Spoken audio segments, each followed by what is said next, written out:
Hello, my name is Zach. Welcome to WorleyTutorials.com. In this video, we're going to be talking about layers and how important layers are in Photoshop. So what we're going to do is I'm going to close this out.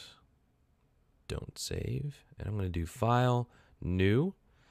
And I'm just going to do a default US paper, 8.5 by 11 inches. The background, make it white and hit OK. Now, the very first thing you'll see is by default, the very first layer is going to be locked. It's going to be the background layer. This is important to know because if you're doing a design or you're doing something in Photoshop and then you want to delete this to make it see-through, it's going to be very difficult for you to do that because it's locked. So the very first thing I want to talk about is taking this background, and if you right-click on it, we can make it a layer from background. So click on that, call it layer whatever, hit enter, and now it's a regular layer. And what this allows us to do, I'm going to backspace a little bit here. I'm going to come in here with the selection tool, and I select this area. If I hit delete, it says it has to fill it because it is a background. However, if I come in here, right click, layer from background, hit enter, and hit delete, now it's going to be see-through. Okay, so a background layer that is locked, you cannot really modify. So that's the background layer. Now, if you bring in another asset, let's say an image, kind of like this one. So I'm going to click and drag it in. No, not going to drag it in. There we go. Once I've dropped it in, it brings it into its own layer. I have to hit enter in order to place it. So I'm going to hit enter, and now it's placed. Now this little icon that you see here with the little piece of paper, what that means is that it is a smart object. A smart object makes it to where it is non-destructive.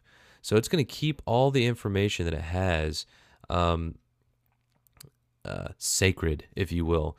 So if you were to take an image, size it all the way down, and hit enter to place it, to commit to it, and it's not a smart object, if you were to try to size it back up, it would pixelate like crazy. If you have it as a smart object, you can size it down as small as you want, commit to it, transform it again, size it back up, and it's not going to pixelate because it's using the same information of the original file. So the original size. Otherwise, it's going to resize the original file. So in order to get this to be not a smart object, actually, let me show you. If I get my selection tool again, I'm just going to cut out a square here and I hit delete. It's going to say you cannot delete because it is a smart object. You hit OK. If you come over here to your layers, right click on it, and you go to rasterize layer. So that's going to make it to where it is no longer a smart object. So you do need to make sure that you're good to go and you're ready to edit this in full commitment mode. So now I have my selection, I hit delete, and now you can see that it has cut through because it is no longer a smart object, and that is destructive. The other thing to know is that if you do this and you click save and you close out and all that kind of stuff, it's going to make it to where you cannot bring that back. So you must make sure that if you don't want that to be a smart object, then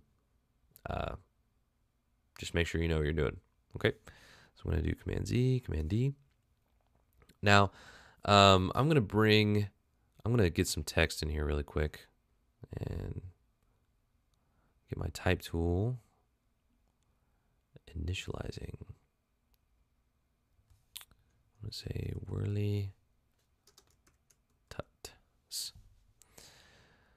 So the first thing I'm going to do, Command T to scale this down just a little bit and move it over, hit enter. So in your layers, you can see that the type tool creates a text layer.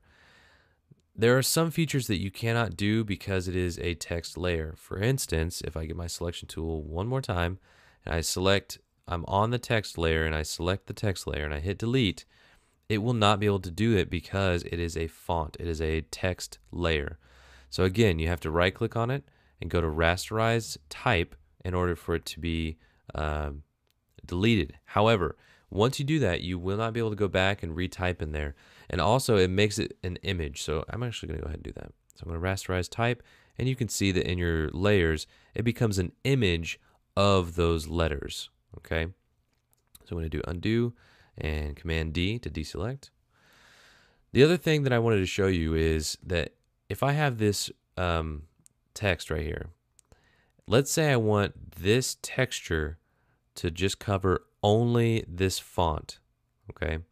What that's going to do, and I'm going to talk about this a little bit more in masking, but I'm going to put this paper up on top. So if I go over to my layers, click on unknown, and drag it up, it's now above the text layer.